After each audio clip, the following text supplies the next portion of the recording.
Hello, my name's Al McMahon, and Jim stepped away for a moment, and he asked me to talk to you a little bit about Building Performance Institute and really about careers and opportunities in the residential energy efficiency field. So I'm going to get to that in a little bit, and because this is going to be on tape, if you're looking for those specifics, you might want to jump up to it, but I want to give you the background, because for me, context is important. I always believe that it's important to figure out how and why you got to where you are. And I want to talk about how and why we got to where we are right now with residential energy efficiency. I'm actually older than this entire industry. And yeah, that's my opinion too. This industry started in 1973. I'll go back a little further than that. In the 1960s, a bunch of countries in the world that produce oil got together and created OPEC, the oil producing and exporting countries. They didn't have a whole lot of clout, but in 1973 there was turmoil in the Middle East, and Israel was attacked by its neighbors, and the United States came in and helped. And as a result, the OPEC countries increased the price of oil by 70% to our Western European allies and created an embargo against the United States. In this time, this was a sudden shock to us because up until this point in time, energy was very available. It was not something that was such an expense, so we weren't really that concerned about saving it. And you can look at it, if you look at the history of houses, you can see how little insulation that we had before this crisis started. In 1974 and the following winters, 75, 76, Maine and people that lived there didn't want to die, so they started insulating and caulking their houses, and their results were much better than they expected to get. This was called winterization. Some neighboring states picked it up, and it was picked up in, I believe, 1976, and the Department of Energy, the newly created DOE, Department of Energy, started the Weatherization Assistance Program, the WAP program. And this program was created to help people that were in the most need. The community action programs helped the elderly, the disabled, the poor. This program reached out to the people that needed the help the most and it started from scratch. And when you trailblaze anything, it is really difficult. It takes a long time to do it. And you're coming in at a really opportune time because enough technology and experience has come along that you're going to be able to step in and see all the results from all of that work, but there's really been kind of an acceleration in the technologies and the tools that we're able to take out into the field with us to this day. In 1976 to 1980, as the program started, it was just emergency measures. It was winter measures, putting plastic and lath up in winter, nothing permanent. In 1980 to 1984, we started looking at more permanent measures like hot water tanks and heating systems, furnaces, boilers. In the late 80s, we started to look at using better science. We started to move along a little bit further, doing instrumented audits on houses, going in and analyzing the house. At that same time, we came up with the blower door. It was invented, and I can reference a little later on some links to that to give you a little bit of the background on it, but it started to be perfected from that point on. The Energy Conservatory, TEC, was one of the dominant companies out there that creates blower doors. Retrotech owns pretty much the rest of the market. It's about an 80-20 split. Retrotech tends to be a little more technically advanced. The Energy Conservatory's blower door tends to be much more common in the market, much more readily to use. And we can talk about pros and cons of that later or down in the notes if you'd like. So in the 90s, we started to see an expansion nationwide of realizing that the house was a system from some mistakes that had been made earlier. And around the year 2000, so think this is just 20 years ago, around the year 2000, it started to expand into the for-profit market. Up until this point in time, it was not really it was kind of under the radar because the people that were being helped with the low-income program didn't have any disposable income, so the program was not in any way a threat or even above the radar or in the awareness level of the for-profit companies. But because everything that's done in weatherization has to have an SIR of 1 or greater, that's a savings to investment ratio, better than 1. And how do we figure that out? We look at the cost to do any measure, and we can break that down into really simple, right? The materials, how long you had to pay somebody to put the materials in, and any support that those people had to have from their office. I mean, you want to get a true, realistic number. And you take that number and that cost, and you put it on a scale, and the other side of the scale, you put how much energy do you save. But when you do a measure on a house, it's not just for that 1 year. It might last 3, 5, 10, 15, 20 years. Good insulation job could last 20 years or more. So you take a realistic amount of time, a good estimate about what the cost of the fuel is going to be, and you can do some math. We talked about that in another video, and we'll talk about it again in another one a little later on.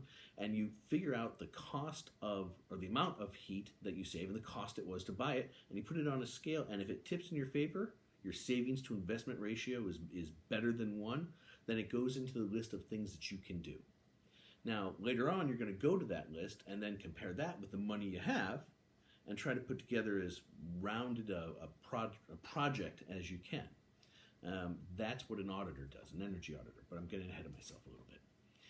But the energy auditors were on the scene in the 90s, and it was going well. And around the year 2000, people that worked for for-profit companies started, especially people that were looking kind of towards the future for their business, started to realize and look at building performance, energy efficiency, the house as a system. They're all different words for the same thing. And so if you had a company that made insulation, or you had a company that made houses, or you had a company that had windows, or they did HVAC's heating, venting, and air conditioning systems. Any one of these components, the owners started to realize that the future would be in looking at the house altogether to expand out. And even if they didn't expand their business, they could contract with other people that did, so they could offer a full service package. And then this went in conjunction with the auditors. When the auditors came in to say, this is what you need, okay, we can provide this. And then a lot of businesses expanded to create building performance. So that's around the year 2000. Between 2000 and 2006, we started to look at kind of indoor air quality. The technology moved along a little bit further. And then we hit another oil crisis. And ARA came along with the American Recovery and Reinvestment Act. And a lot of money was thrown into the weatherization program and into the business of energy efficiency, and things catapulted. There was a lot of progress. In 2012, the Congress set up the sequestration where they locked the budgets and things kind of retracted a little bit. And now we're kind of past that, and you're caught up. That's kind of the history of the industry. So let me jump back a little bit to the mid-1980s. Actually, I'll go back to the beginning of weatherization because this is relevant.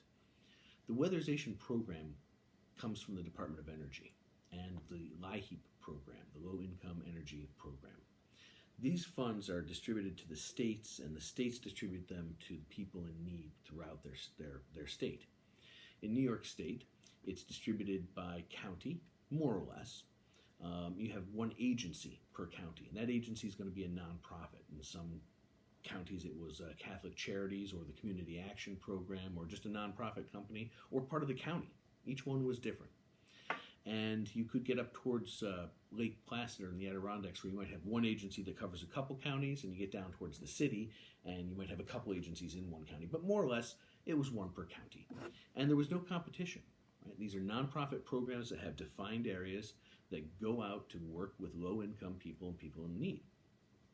So the money is distributed to each one of these counties, or each one of these programs, one of these agencies, and they're given a set amount that they have to put towards each house. Now, not a fixed amount, it's on average. Some houses will need more, some will need less, and we'll talk about that a little later on as well.